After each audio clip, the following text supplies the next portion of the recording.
Donald ট্রাম্পের দিন শেষ ভাই। কি ডোনাল্ড ট্রাম্পের বাপ ভাই, বাপ।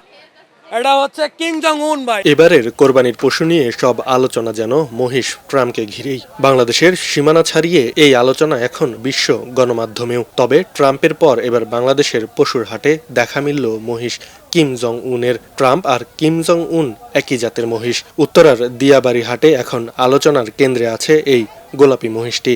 গোলাপি রঙের রোনাল্ডো ও প্রিন্স নামের মহিষও আছে এই হাটে। ভিন্নধর্মী নাম আর আকর্ষণীয় গঠনের কারণে এসব মহিষ ঘিরে ক্রেতাদের আকর্ষণ চোখে পড়ার মতো।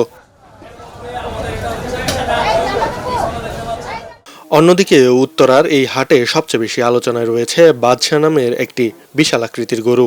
পাকিস্তানি জাতের এ গরুর দাম হাঁকা হচ্ছে প্রায় 18 লাখ টাকা। বিশাল উচ্চতা ও আকর্ষণীয় গড়নের কারণে এটি দর্শনার্থীদের আলাদা নজর কাড়ছে।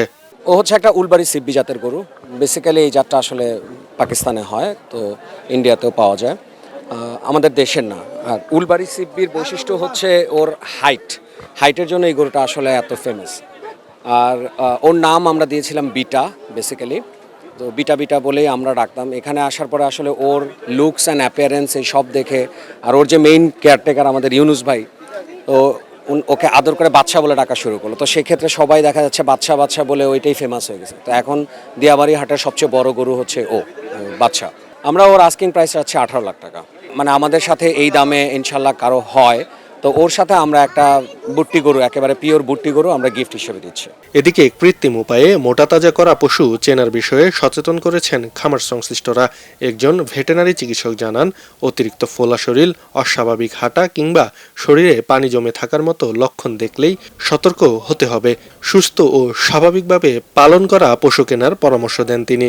ইনজেকশন কিভাবে বুঝবে? দেখবেন যে মহিষটা বা গরুটা হচ্ছে অধিক মোটা সোটা এবং শরীরে তেলতেলে ভাব, এবং হাট থেকে কিনে নিয়ে যাওয়ার পরে হুট করে দেখবেন যে দেহটা শুকিয়ে গেছে, এবং আরও অন্যান্য লক্ষণ দেখা যায়, যেমন মুখ দিয়ে লালা পড়ে, পায়ে হাঁটতে পারে না, খোঁড়ায়। এই যে লক্ষণগুলো, এগুলো দেখা যায়। গরুর পাশাপাশি হাটে আলোচনা রয়েছে কাশ্মীরি জাতের ছাগলও। লম্বা লোম ও আকর্ষণীয় চোখের কারণে ছাগলটি ক্রেতাদের দৃষ্টি কাটছে। এই ছাগলের দাম চাওয়া হচ্ছে 3 লাখ টাকারও বেশি। এত দামে ছাগল কেন?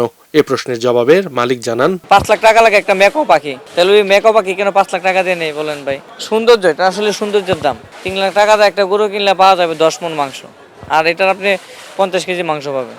এটা আসলে মাংস হিসাবে এটা কেনা যাবে না। এটা সৌন্দর্যের দাম দিতে হবে ভাই। যদি সৌন্দর্যের দাম না পাওয়া যায় তাহলে তো আর সৌন্দর্য আসবে না। আমরা কি যদি এটা দাম না পাই, এটা কি আর আনবো আগামী বছর? সারা আলহামদুলিল্লাহ ভালো পাচ্ছি, দর্শকও জনতা ভিড় করে আইসা দেখে, ছবি তোলে। 3 লাখের কিছু উপরে হয়েছে। ক্রেতাদের উপস্থিতি বাড়লেও এখনো কেনাবেচা কিছুটা ধীর গতিতে চলছে বলে জানান বিক্রেতারা। তবে ঈদ ঘনিয়ে আসার সঙ্গে সঙ্গে বেচাকেনা আরো বাড়বে বলে তাদের আশা। সারাদিন দাম মানে কোনো কাস্টমার নাই ভাই। 1 পিস কাস্টমার পাইছি, একটা ভেড়া বিক্রি করছি, সে আসল দামে বেশি।